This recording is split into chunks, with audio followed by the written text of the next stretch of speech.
He was a craftsman through and through.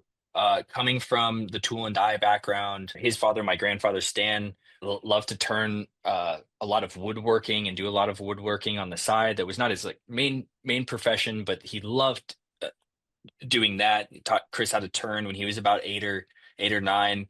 When I was about 8 or 9, my dad popped me on a lathe and kind of showed me the basics of turning. So I've picked up a lot of that.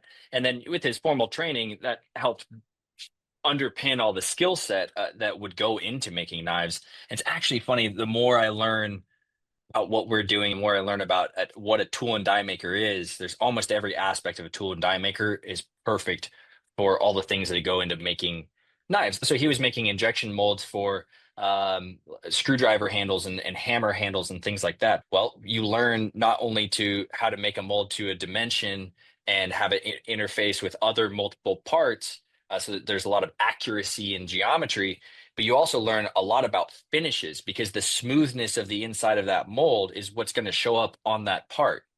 So if you leave machining marks down in the die, it's going to show up on that handle, and your customer probably doesn't want machining marks to show up on an injection molded handle. So all of those, the finishing processes, and maybe it's just like learning how to think that way, and then you pursue how to do it. All of that goes into making these knives.